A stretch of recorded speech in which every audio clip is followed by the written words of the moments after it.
ගැන සරලව සාකච්ඡා කරමු. උඩරට පහතරට සබරනෝ කියලා ලංකාවේ ප්‍රධාන වශයෙන් නර්තන සම්ප්‍රදායන් තුනක් තියෙනවා.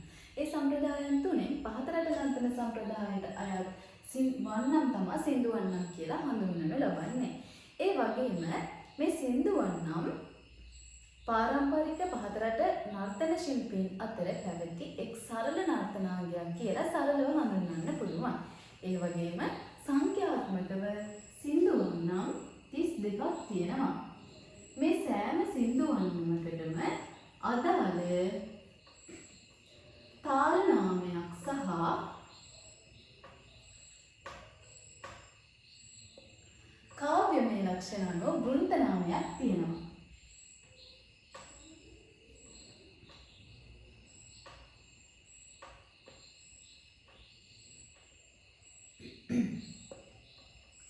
ඒ වගේම සින්දු වන්නම් වල දක්නට ලැබෙන සුවිශේෂී ලක්ෂණයක් තමයි සෑම සින්දු වන්නමකටම තියෙනවා තාල නාමයක් සහ කාව්‍යමය ලක්ෂණ අනුව වෘන්ත නාමයක්. ඒ වගේම පහතරට සින්දු වන්නම් රචනා වෙලා තියෙන්නේ මුල් කාලයේදී ගායනය සඳහා. ගායනයට පහසු විදියට සරල පෙරපද තමයි භාවිතා කරලා තියෙන්නේ.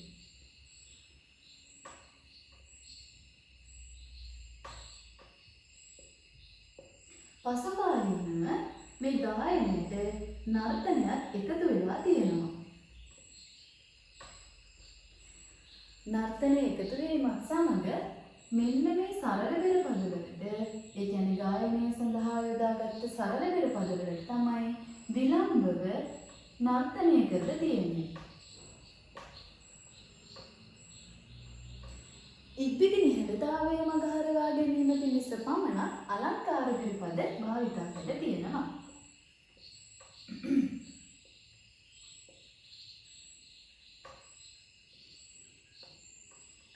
වර්තමානයේදී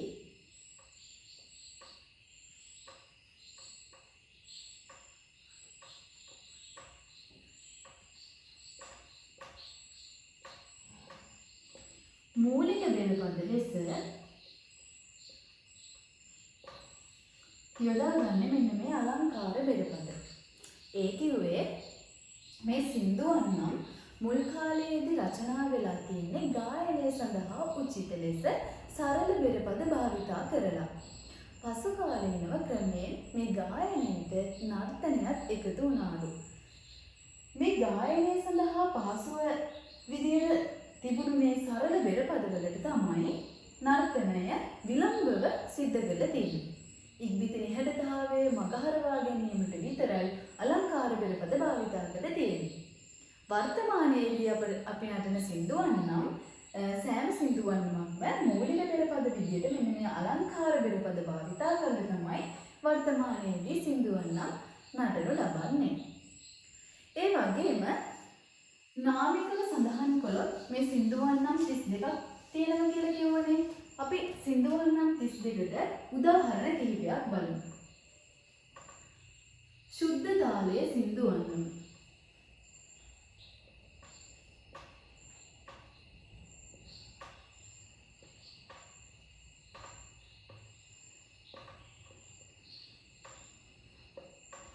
කොණ්ඩනාවිච්චි තාලයේ සින්දු වන්නම්.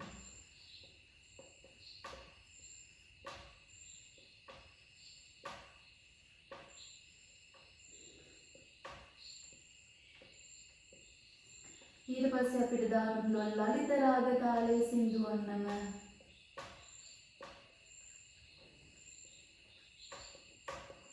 අනුරාග දණ්ඩ තාලයේ සින්දු වන්නම.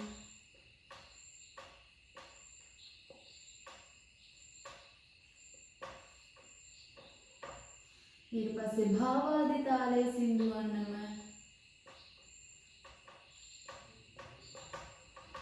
හනුමන්තා තාලයේ සින්දු වන්නම.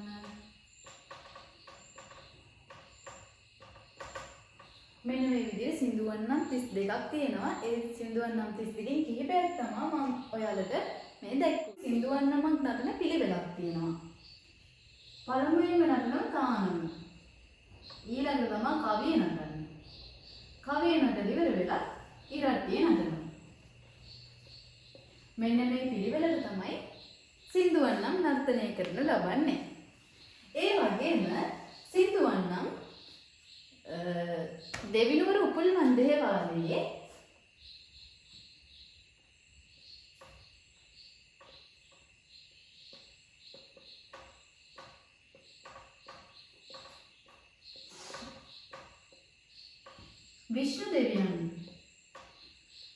විෂ්ණු දෙවියන්ගේ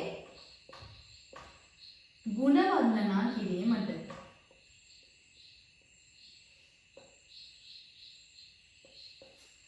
පහදරට නර්තන සම්ප්‍රදායයේ මේ සින්දුවන් නම් රචනා වෙලා තියෙන දෙවිනුවර උපුල්වන් දේවාලයේ උත්පල වර්ණ නැත්නම් විෂ්ණු දෙවියන්ගේ ගුණ වර්ණනා කිරීම අරමුණු කරගෙන තමයි රචනා වෙලා තියෙන්නේ. උඩරට සබරගම කියන සම්ප්‍රදායන් දිත්වේත් වන්නම් කියන දේ දක්නට ලැබෙනවා. හැබැයි වැඩි වශයෙන් මේ වගේ වන්නම් රචනා වෙලා තියෙන විනෝදාස්වාදයේ අරමුණු කරගෙන. නමුත් පහතරට නර්තන සම්ප්‍රදායේ සින්දු වන්නම් රචනා වෙලා තියෙන්නේ හුදෙක් පූජාර්ථයේ පදනම් කරගෙන නැත්නම් භක්තිකාව විශේෂයක් ලෙස තමයි රචනා වෙලා තියෙන්නේ. භක්තිකාව විශේෂයක්. ඒ කියන්නේ මේ සෑම සින්දු වන්නමකම අවසානයේ දෙවියන්ගෙන් අයද සිටීම නැත්නම් දෙවියන්ගේ ආයාචනා කර සිටීම දක්නට ලැබෙනවා. මෙන්න මේ හේතුව නිසා විද්වතුන් පවසනවා හුදෙක් භක්තිකාව විශේෂයක් ලෙස මෙන්න මේ සින්දු වන්නම් රචනා වෙලා තියෙනවා කියලා. ඒක අපි මෙන්න මේ විදිහට දක්වන්න පුළුවන්. උදාහරණයක් විදිහට ශුද්ධ තාලයේ සින්දු වන්නමේ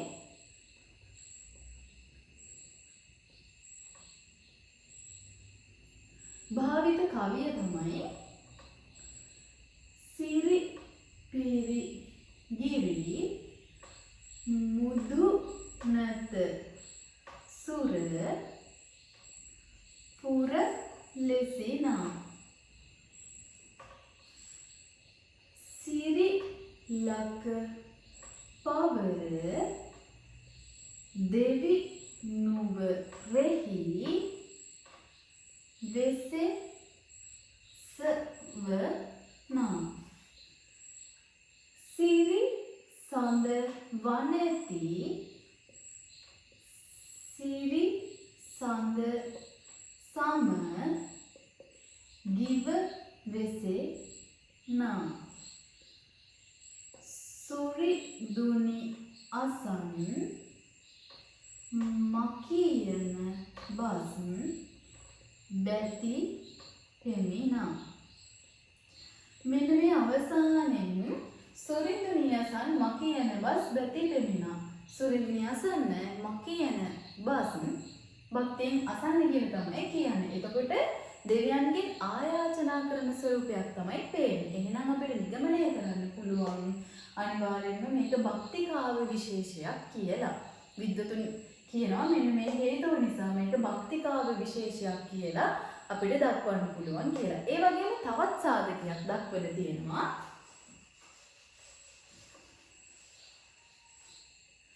දාහතරවන සියවසේ ලංකාවට ආවලු ඉබන් බතූතාගේ වාර්තාවෙහි නැත්නම් ඉබන් බතූතාගේ දේශාටන වාර්තාවේ සඳහන් වෙනවලු දෙවිනුවර උපුල්වන් දේවාලයේ මිනිස්රුවක් ප්‍රමාණයේ දෙව්රුවක් අභියස හින්දු බාලිකාවන් 500ක් ගී ගයා නැටූ බව. මොකද්ද සාධකයේ? දෙවිනුවර උපුල්වන් දේවාලයේ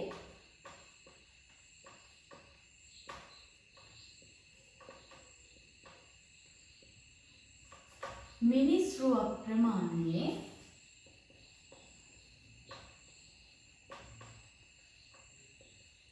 දෙව්රුවක් අභියස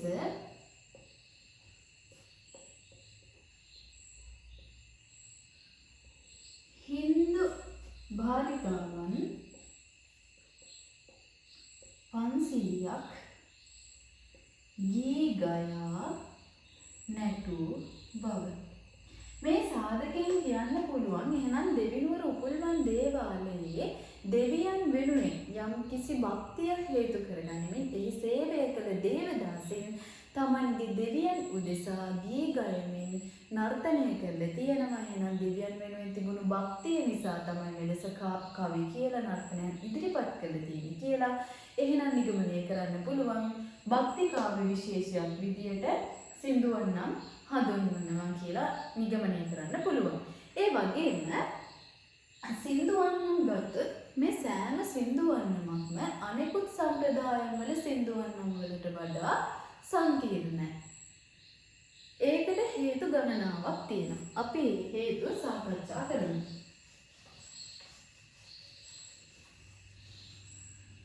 පළවෙනි හේතුව තමයි සෑම සින්දුවන් නමක්ම ආරම්භයේ සිට අවසානය දක්වා ක්‍රමානුකූලයි. හා එකිනෙකට සම්බන්ධතාවයක් පෙන්වුම් කරනවා. ඒ කියන්නේ ආරම්භයේ සිට අවසානයේ දක්වා සෑම සින්දුවන් නමක්ම එකිනෙකට සම්බන්ධයි, ක්‍රමානුකූලයි. මොකද එක් සින්දුවන් නමක් අවසාන වන පදයෙන් හෝ නැත්නම් වචනයෙන් හෝ අකුරෙන් තමයි අනෙක් සින්දුවන් නම ආරම්භ වෙලා තියෙන්නේ. ඒක සුවිශේෂීත්වයක්. උදාහරණයක් විදිහට දක්වන්න පුළුවන්. ශුද්ධතාවය සින්දුවන් නමේ අවසාන පදය තමයි සුරිදුනි අසන් මකියන බස් බැති පෙමිනා. ඒ වගේම පෙමිනා කියන වචනයෙන් තමයි ඊළඟට තියෙන කොණ්ඩනාවිච්චි තාලයේ සින්දුවන් නම.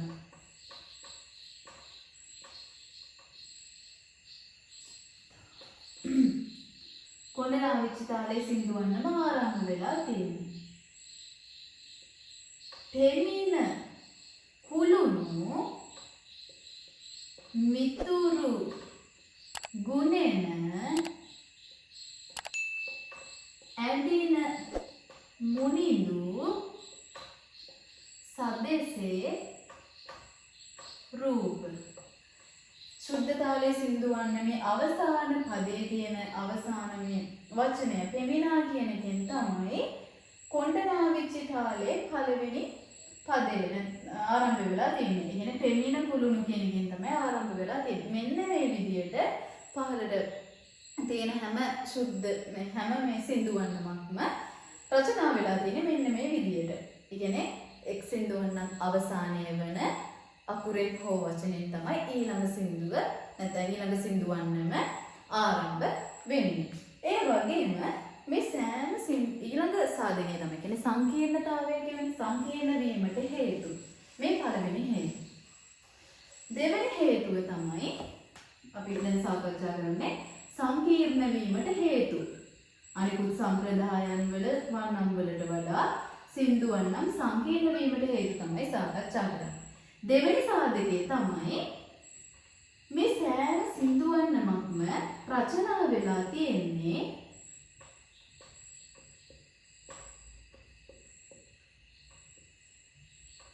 ආගමික පසුබිමක් මත.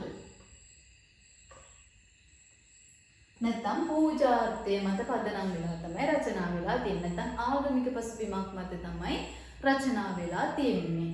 ඒ කියන්නේ භක්ති කාව්‍ය විශේෂයක් කියලා කියවනේ. එයත් මේ සංකීර්ණතාවයට එක් හේතුවක්. ඒ වගේම ඊළඟ සාධකය තමයි මේ සෑම සින්දුවන් නමකටම අදාළ විරිතක් සහ තාලයක් තියෙනවා. මේ සෑම සින්දුවන් නමකටම අදාළ විරිතක් සහ තාලයක් තියෙනවා. දැන් අපි මේ සින්දුවන් නම් සංකීර්ණයි කිව්වා. පළවෙනි සාධකය තමයි මේ සින්දුවන් සංකීර්ණ වීමට අපි කිව්ව පළවෙනි සාධකය තමයි සෑම සින්දුවන් නමක්ම ආරම්භයේ සිට අවසානයේ දක්වා ක්‍රමානුකූලයි. එකිනෙකට සම්බන්ධ වෙලා තියෙන්නේ. ඒ කොහොමද?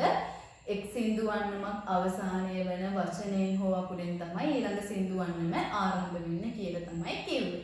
දෙවෙනි සාධකය තමයි ආගමික පසුබිමක් මත තමයි මේ සින්දුවන් නම් රචනා වෙලා තියෙන්නේ. තුන්වෙනි සාධකය තමයි මේ සෑම සින්දු අන්නමකට අදාළ විරිතක් සහ තාලයක් තියෙනවා. ඒ වගේම හතරවෙනි සාධකයේ විදිහට අපිට දක්වන්න පුළුවන් මේ සෑම සින්දු අන්නමක්ම එක් කතුවරයෙක් විසින් තමයි රචනා කරලා තියෙන්නේ.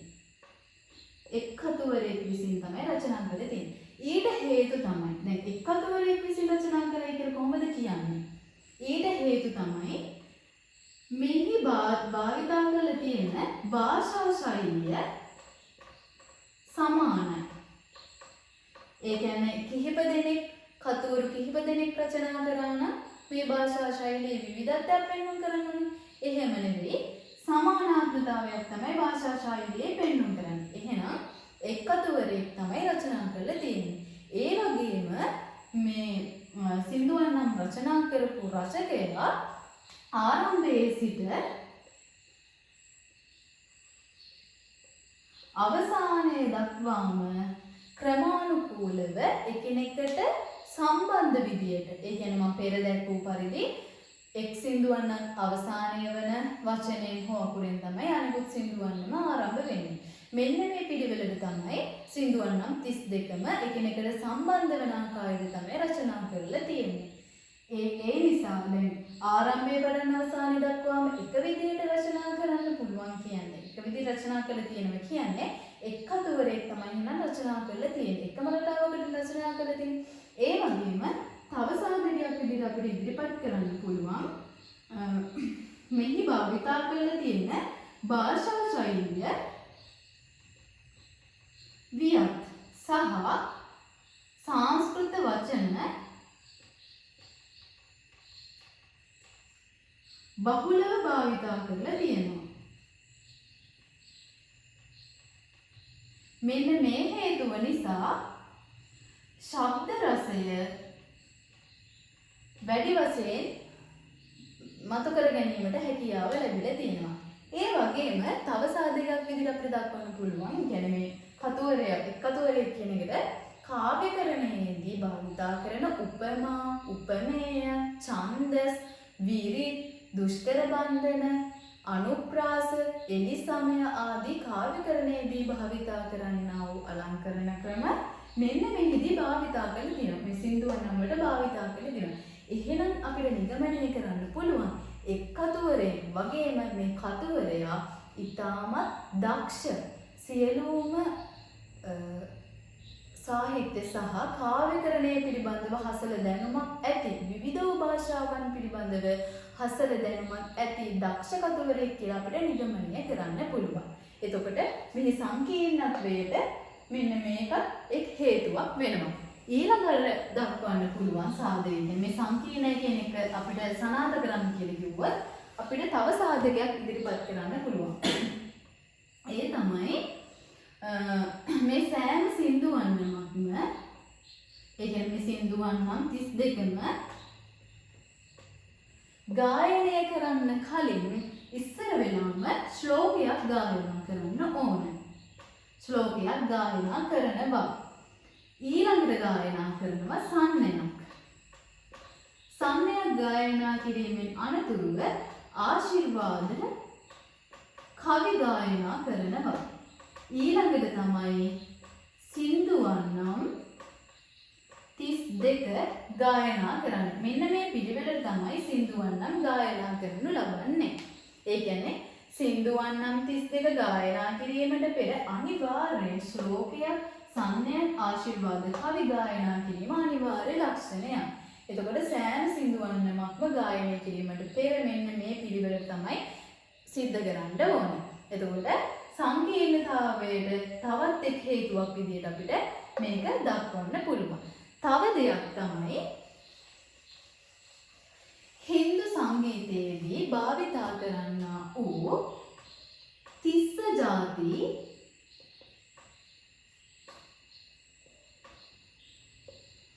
නක්ෂ්‍ර ජාති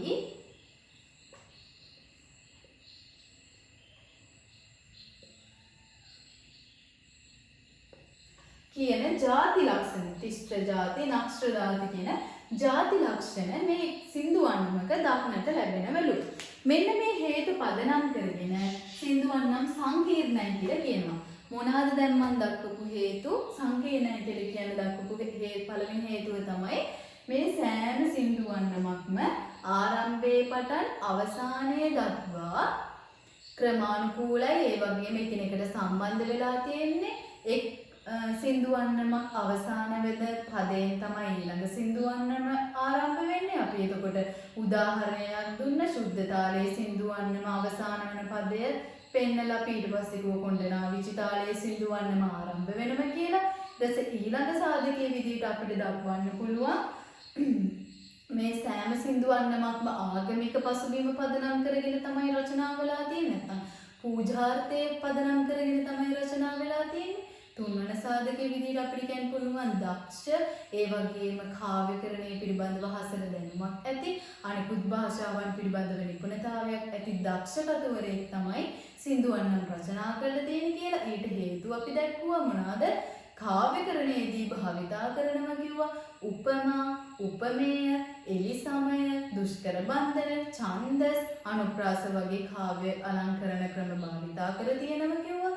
ඒ වගේම කිව්වා වියත් භාෂා ශෛලිය නැත්නම් වියත් භාෂා ශෛලියක් භාවිතා කරලා ඒ වගේම සංස්කෘතික වචන බහුලව භාවිතා කරලා ශබ්ද රසය මතු කරගෙන තියෙනවා කියලා. ඒ වගේම මේ සෑම සින්දුවන් නමකම භාවිතා කරලා තියෙනා වූ භාෂා ශෛලිය සමානයි කිව්වා. ඒ වගේම පළවෙනි එකේ ඉඳන් අවසානයට යනකම් සින්දුවන් නම් ක්‍රමානුකූලයි කිව්වා. ඒ වගේම ඒ එක් සින්දුවන් නම් අවසානය වෙන පදයෙන් තමයි ඊළඟ සින්දුවන් නම් ආරම්භ වන්නේ කියලා කිව්වා. එතකොට මේ හේතු පදනම් කරගෙන අපිට නිගමනය කරගන්න පුළුවන් සින්දුවන් නම් අනෙක් සම්ප්‍රදායන් වල වන්නම් වලට වඩා සංකීර්ණයි කියලා. ඒ වගේම මේ සෑම සින්දුවන් නමක්ම රචනා වීම පිළිබඳව විවිධ ජනප්‍රවාද සහ විවිධ මතවාද තියෙනවා. සින්දුවන් නම් උපත පිළිබඳව ජනප්‍රවාද ගත්තොත් එක් කොටාසයක් කියනවා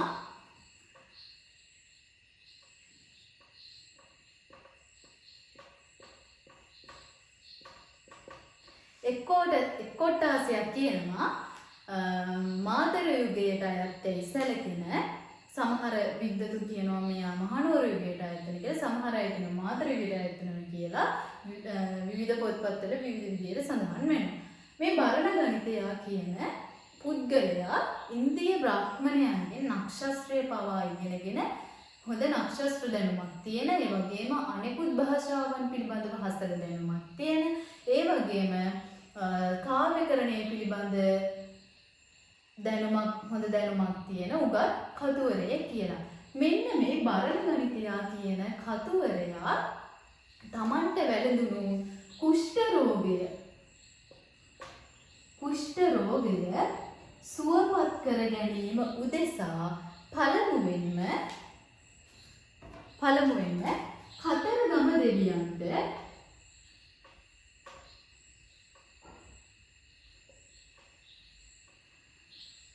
රචනා කරාලු නීල කොබෝ සංදේශය.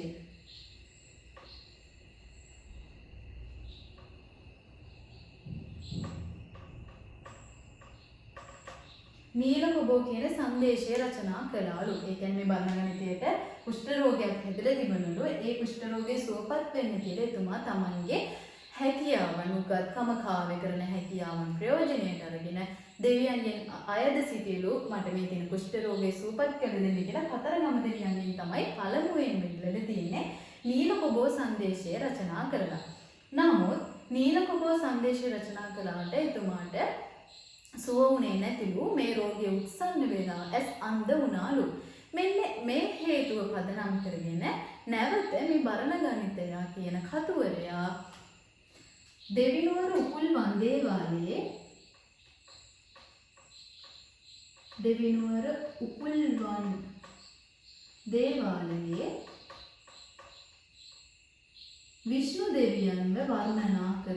විෂ්ණු දෙවියන්ව වර්ණනා කරලා සින්දුවන් නම්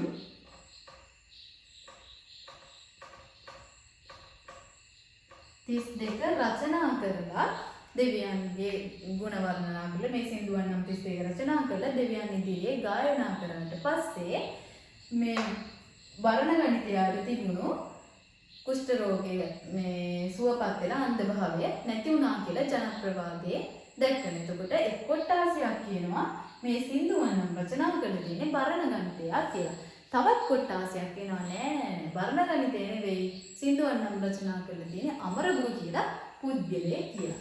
ඒ මොකද එහෙම කියන්නේ? කට්ටියක් කියනවා නෑ අමරගුරු කියන පුද්ගලයා තමයි රචනා කරලා තියෙන්නේ කියලා. ඒ කියන්නේ මම මුලදී කිව්ව මේ සින්දුවන් නම් ගායනා කියන නැත්නම් නර්තනය කිරීමට පෙර මොනවාද ශ්ලෝකයක් කියනවා ඊට පස්සේ සම්නයක් කියන ආශිර්වාද කවි කියනවා. මෙන්න මේ වෙලාවේ කියන සම්නයට සඳහන් වෙනවලු එදා පටන් අද දක්වා අමරගුරු නම් අයෙක් අද දක්වා අමරගුරු නම් අයෙක්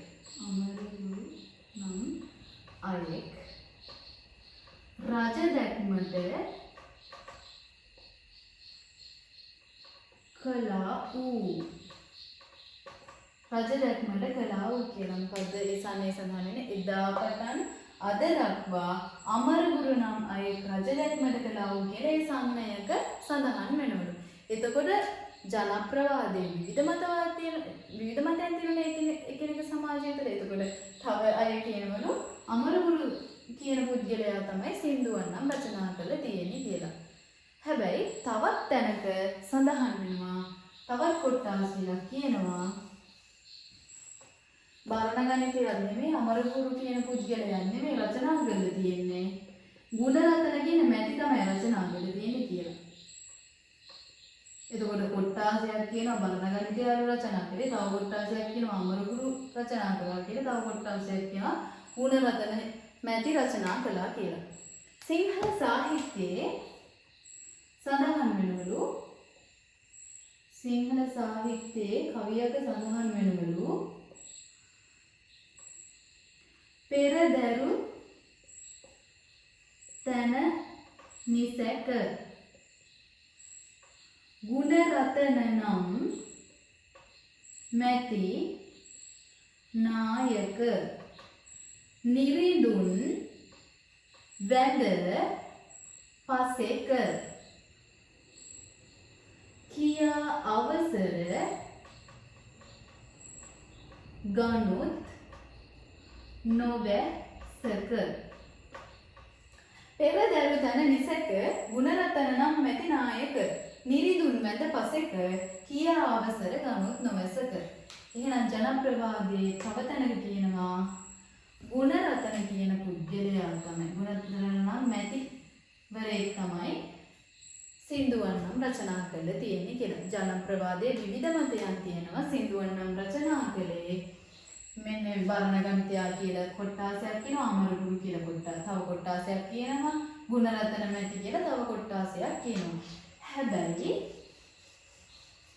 ලයනල් බෙන්තරගේ මහතා එතුමාගේ සින්දුවන් නම් විමර්ශනය නැමැති කෘතියෙහි ලයනල් බෙන්තරගේ මහතා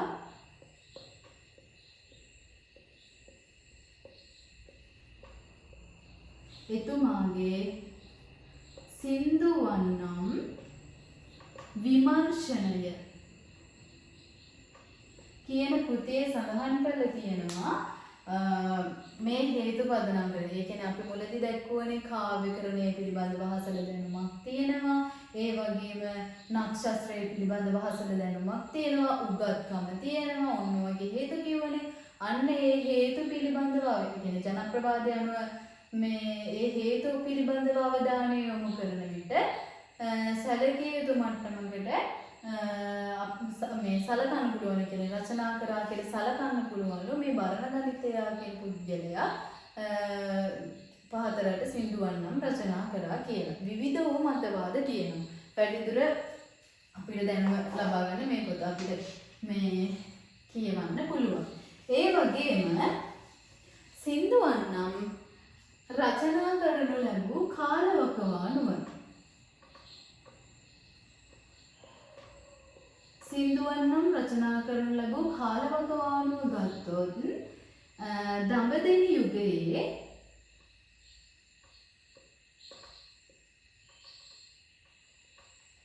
රජ කරපු පණ්ඩිත පරාක්‍රමබාහු රජතුමා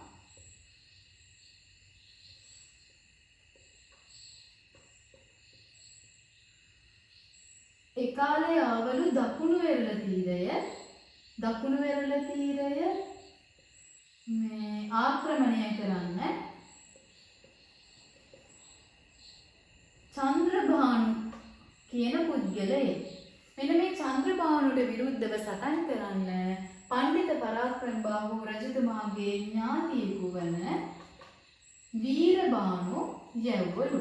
ඊට පස්සේ මේ දකුණු වෙරළ තීරයේ වෙච්ච සටනේ ජයගත්තට පස්සේ පණ්ඩිත පරාක්‍රමබාහු රජතුමා දෙවිනුවරු පුල්වන් දේවාලයේ විෂ්ණු දෙවියන් උදෙසා උත්පිළිමෙලියක් සාදලා මහත් උත්සවයක් සැමරුවලු. මෙන්න මේ අවස්ථාවේදී ගායනය සඳහා යොදාගත්ත කියන්නේ සින්දුවන් නම්ලු. විවිධ මතවාද තියෙනවා. එක් මතවාදය තමයි සින්දුවන් නම් හදලා තියෙන්නේ මේ දඹදෙණි යුගයේ කියලා. මොකද මේ සින්දුවන් නම් රචනා වෙලා තියෙන්නේ විරිත ගණනුව කියවනේ. මෙන්න මේ විරිත තියෙන ලක්ෂණ මේ සින්දුවන් නම් රචනා කරලා මේ සින්දුවන් නම් වල මේ භාවිතා කරලා තියෙන විරිත ලක්ෂණ තියෙන අන්නේ ලක්ෂණ දඹදෙණි යුගයේදී රචනා කරපු එළු සඳැස් ලකුණේ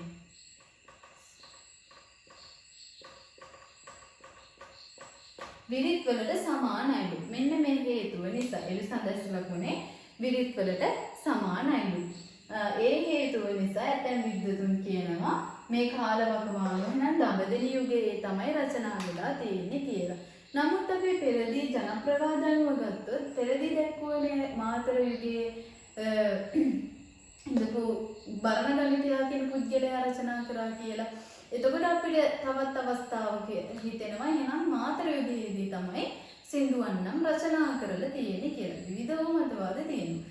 එතකොට මේ සින්දුවන් නම් හුදෙක් ශාන්ති කර්මයෙන් ශාන්ති කර්ම භූමියෙන් බැහැරව තමයි නර්තනය කරනු ලබන්නේ. උඩරට සවරගම කියන සම්ප්‍රදායන් දෙකේදීම වන්නම් ශාන්ති කර්ම භූමියෙන් බැහැරවනේ නර්තනය කරනු ලබන දක්නට ලැබෙන. අන්න ඒ වගේම පහතරට නර්තන සම්ප්‍රදායේ ශාන්ති කර්ම භූමියෙන් බැහැරව තමයි සින්දුවන් නම් ගායනා කරනු ලබන්නේ. නැත්නම් නර්තනය කරනු ලබන්නේ. හැබැයි ඇතැම් අවස්ථාවල තරගකාරී අවස්ථාවලදී නර්තන ශිල්පීන් තමන්ගේ තරගකාරී හැකියාව නැත්නම් තරගකාරීත්වය සඳහා ඔවුන් තමන්ගේ දක්ෂතා පෙන්වීම සඳහා ඇතැම් අවස්ථාවලදී තෝරාගත්තු සින්දුවන් නම් නර්තනය කරනු දක්නට ලැබෙනවා. නමුත් ශාන්ති කර්ම භූමියට අයිති නැහැ. ශාන්ති කර්ම භූමියෙන් වෙන් වෙලා තමයි සින්දුවන් නම් තියෙන්නේ. හැබැයි අර අවස්ථාව තරගකාරී අවස්ථාවලදී හැකියාවන් ප්‍රදර්ශනය කරන නර්තන ශිල්පීන් ශාන්ති කර්ම භූමියට තෝරාගත්තු සින්දුවන් නම් කිහිපයක් නර්තනය කරනු ලබනවා. ඒ වගේම සින්දුවන් නම් පිළිබඳව ගත්තොත් මේ සෑම සින්දුවන් නමක්ම මුල් කාලයේ පටන් ගුරු පරම්පරාවන් අතර තමයි වර්තමානයේ වන විට මේ සින්දුවන් නම් ඇවිල්ලා තියෙන්නේ. එහෙත් සමහර ගුරුවරු පෙළගුරු මුෂ්ටි ලෙස එයාලා තමන්ගේ ගෝල බාලයින්ට වදිනදී කවි වලින් කිහිපයක් විතරක් ඉගෙන ගන්න අවස්ථාව ලබා දීලා මේ තියෙන කවි ඒ කියන්නේ සින්දුවන් නම් පිළිබඳ තියෙනා වූ එයාලගේ දැනුම තමන්ගේ මුෂ්ටියේ තියාගෙනම ඕන් අභාවයටපත් වුණාට පස්සේ මේ සින්දුවන් නම් පිළිබඳ තියෙනා වූ කවි නැත්තම් තොරතුරු ඒ දේවල් නැති වෙලා ගිහිල්ලා තියෙනවා. මෙන්න මේ හේතුව මේ සින්දුවන් නම් වල අර තොරතුරු අඩු වීමට සඳහන් කරන්න පුළුවන්. ඒ වගේම ඇතැම් සින්දුවන් නම් සියලුම සින්දුවන් නම් පාඩම් නැත්නම් සින්දුවන් නම් පිළිබඳව සියලුම සින්දුවන් නම් 32ම පාඩම් කෙනෙක් ඉන්නවා නම් ඒ ඉඳලා තියෙන ගොඩක් අතලොස්සලු. ඒ කියන්නේ ගොඩක් අඩු ප්‍රමාණයක් ලෝ එහෙම ඉන්දියනම් ඉඳලා තියෙන්නේ. හරි. සින්දුවන්නම් කියනකොට අපි පහතරට සම්ප්‍රදායට පමණ ආවේනික වන්නම් තමයි එතකොට මේ සින්දුවන්නම් කියලා කියන්නේ. මේ සින්දුවන්නම් පිළිබඳව යම්කිසි දැනගන්න ඕන කරුණු තියෙනවා නම් සින්දුවන්නම් පිළිබඳව ප්‍රශ්න සාකච්ඡා කරන්න තියෙනවා නම් ඒ ප්‍රශ්න මට යොමු කරන්න. ඊළඟ වීඩියෝ එකකින් මම ප්‍රශ්න වලට උත්තර අරගෙන එන්නම්. මේ වගේම පාස් පේපර් වල ප්‍රශ්න තියෙනවා නම් සාකච්ඡා කරන්න. ඒ ප්‍රශ්න මට යොමු කරන්න. එතකොට මම පිළිතුරක් අරගෙන ඔයාලත් එක්ක මේ පේපර් සාකච්ඡා කරන්න එන්නම්. ඒ වගේම මගේ channel එක subscribe කරන්න. ඔයාලගේ යාළුවෝ අතර මගේ channel එක share කරන්න. යාළුවට දැනුම ලබා දෙන්න. ඒ වගේම හොඳ නරක කොහොමද මගේ පාඩම් තේරෙනවද කියලා පහලින් කමෙන්ට් කරගෙන යන්න අමතක කරන්න එපා. එහෙනම් තවත් වීඩියෝ එකකින් මම